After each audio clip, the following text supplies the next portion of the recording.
Hey guys, what's up? It's D Murph, and today we're going to be checking out a wonderful grilled chicken recipe.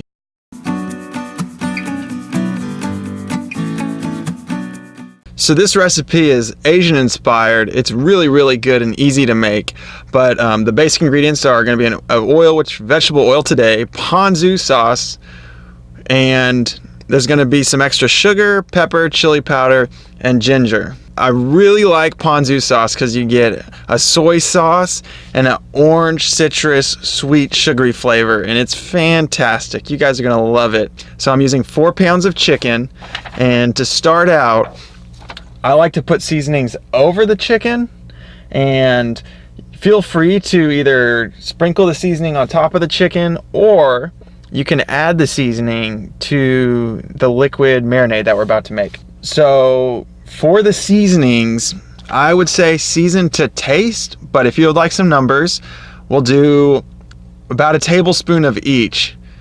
So you start out with some pepper, just enough to cover. That's what I'm doing here. Next is chili powder. Add a little bit of a nice zing to this recipe. And again, I'm just covering all of the chicken here. And of course you have to have some ginger, and be a little careful with this. I would say maybe half a tablespoon of ginger. You can go a full tablespoon if you like it a whole lot. That's your dry seasonings, and now we're gonna make the liquid marinade. So take that chicken and put it into a bag so you can create the marinade. So we got the chicken in the bag, and next we're gonna be adding our brown sugar, which I'll be doing about half a cup of brown sugar. Put that right on top. Then we're gonna do 1/3 of ponzu sauce. I'm using Kikkoman's.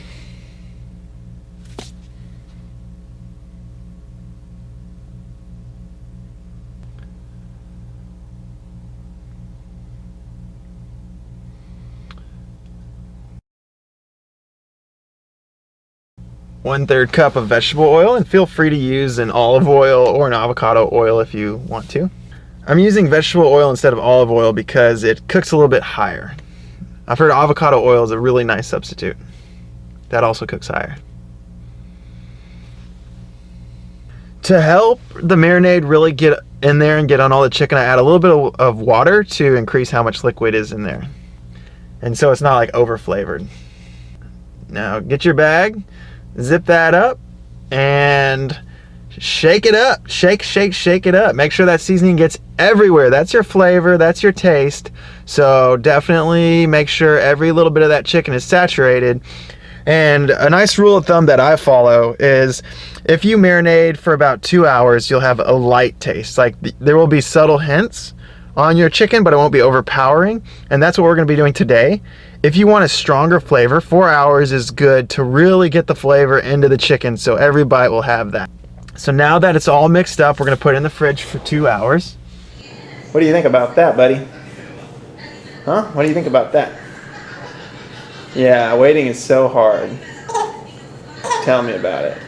We're done waiting. So next we're getting to the grill. Set it on 450, and we want a nice crispy exterior for the chicken. You have to get about 450 to 500, otherwise it'll be a little more tender and moist on the outside. And for this recipe, you do 10 minutes on one side and 10 minutes on the other side. I like to coat the grill with some oil, and this will help whenever you put the meat on there. It'll cook nicely, it won't get stuck, and it'll come off really clean. And trust me, there is a difference. You'll know if you've never used an oil or some kind of greaser on there. And here we're gonna put our chicken on, and I'll give you guys, we're outside, not too many crazy noises. I'll give you guys a nice little sizzle. Put our chicken on there. Oh yeah. Good 2 hours of marinating. Just the way you want it. So now that all the chicken's on the grill, we're gonna close the lid and make sure it stays on 450. I usually heat it up for a bit to get it up there, because whenever it opens, all the heat comes out. And so this is 10 minutes. Switch your chicken, close the lid, 10 more minutes, and it is good to go.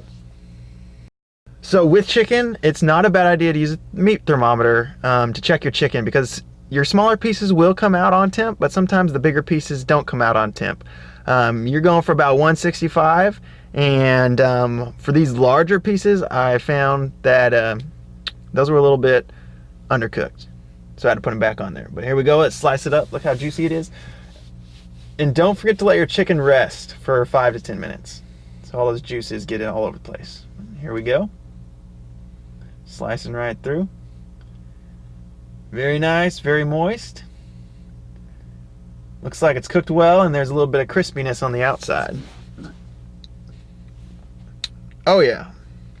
So this had a lighter taste. You just had a hint of all that marinade and goodness. And this will go great on any, like, you know, if you're making an Asian salad, or if you have a recipe with some noodles and sauce and you want to add some chicken to it. This is a nice mild recipe that you can mix with a lot of different dishes and ingredients. And then of course, if you just want to eat it straight like this, not a problem at all. Kind of like a chilled out chicken teriyaki. Well guys, I hope you really liked this video and this recipe worked out for you. If you have any questions, comment down below. I love talking with y'all and try to get back to you as soon as I can. Like it, and of course subscribe to this channel and hit that notifications button so you can get more tasty food videos. I really appreciate the support, and happy cooking to you all.